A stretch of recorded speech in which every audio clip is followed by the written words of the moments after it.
सोलापूर पालिकेत स्मशानभूमीच्या जागेवरून वाद, आमदारांचा प्रशासनावर गंभीर आरोप. सोलापूर शांती चौकातील 2 एकर जागा लिंगायत स्मशानभूमीसाठी कोणत्या संस्थेला द्यायची यावरून सोलापूर महापालिकेत सत्ताधारी भाजपमध्येच वाद उफाळला आहे. या वादाचे पडसाद सोमवारी पालिका परिसरात दिसून आले.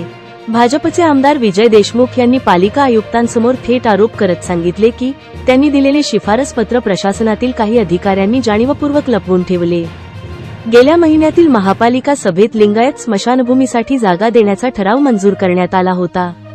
या जागेसाठी सिद्धेश्वर देवस्थान समिती आणि बृहन्मठ होटगी या दोन्ही संस्थांनी मागणी केली होती.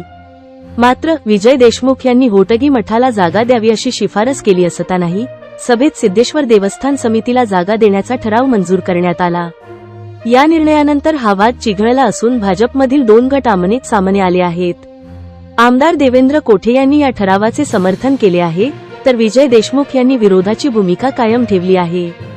सोमवारी विजय देशमुख यांच्यासोबत आमदार सुभाष देशमुख हेही पालिका आयुक्तांना जाब विचारण्यासाठी आले होते.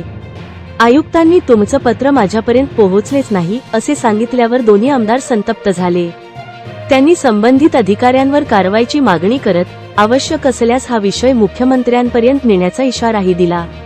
यावेळी विरोधी पक्षनेते अमोल शिंदे आणि चेतन नरोटे हेही उपस्थित होते आणि त्यांनी आमदारांच्या भूमिकेला पाठिंबा दर्शवला.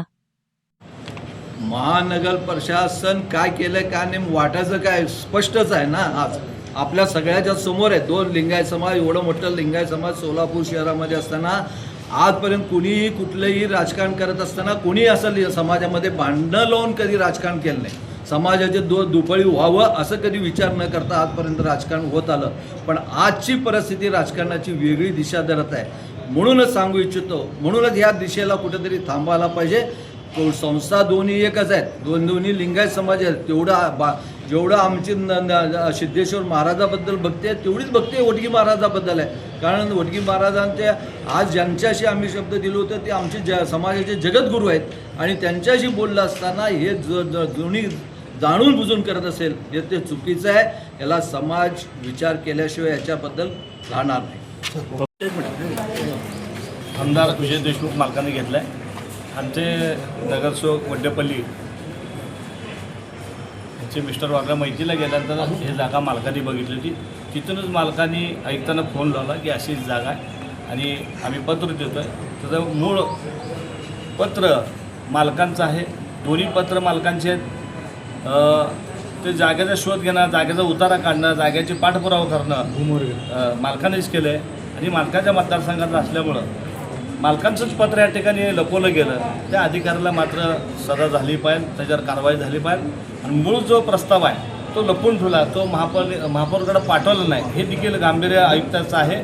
तर वास्तविक आता हे सगळं प्रबंध बघितलं तर हा जो प्रस्ताव झाला आहे नगरसेवकाच्या सांगण्यावरनं, महापौरच्या सांगण्यावरनं, तो विखंडित करावा आणि नवीन प्रस्ताव दाखल करून जर त्यांच्याकडे बहुमत असं वाटत असेल तर आणखी एकदा प्रस्ताव आणून कुणाचं बहुमत आहे त्या ठिकाणी दाखवून देऊ आणि ते प्रस्ताव मंजूर करू आणि ओटगी मठाला आणि मालकांचा जो मागणी ती या ठिकाणी मागणी मान्य झाली पाहिजे. ओके, तेच सांगितलं तुम्हाला, स्पष्टपणे सांगितलं. नाही पण मग या 10 जुलै 25ला माननीय आमदार महोदय विजय देशमुख यांनी पत्र दिलं.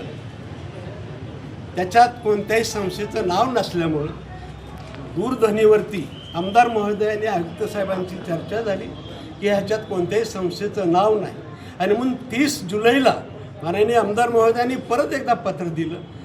होटगी बृहन्मठाला ही जागा द्यावी परत पत्र दिलेलं आहे. परंतु ते पत्र खालचे अधिकारी त्या आयुक्तांच्या निदर्शनाच आणून नाही दिलं. त्याच्यामुळे आयुक्तांनी टिप्पणीच केली नाही त्याच्यावरती आणि कुणाचं पत्र नाही, कुठल्या संस्थेची मागणी नाही अशी टिप्पणी केली असेल.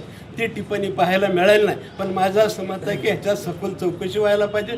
जे असं समाजामध्ये तेढ निर्माण करतायत त्यांच्यावर कठोर कारवाई झाली पाहिजे. जे दडपण्याचा पत्र, जे सुईचे पत्र दडपण्याचा प्रयत्न करतायत त्या अधिकाऱ्यावर सुद्धा कठोर कारवाई झाली पाहिजे. चुकीची कामं करतात पक्षाला अडचणी. मी आज सर्वच सदस्यांना विनंती केलेली आहे.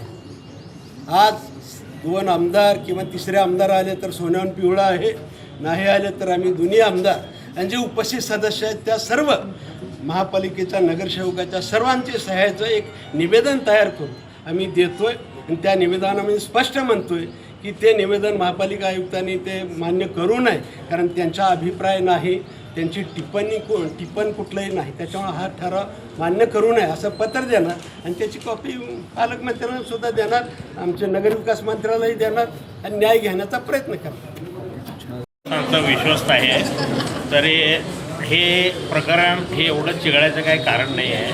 वस्तुतः पहिल्यांदा हुडगी मठाने यांना प्रस्ताव दिलेला असताना त्यानंतरनं हे काहीतरी राजकारण करून सिद्धेश्वर देवस्थानकडून प्रस्ताव मागवून घेऊन त्यांच्या अंगावर पडून त्यांना देण्याचा प्रयत्न केला गेलेला आहे.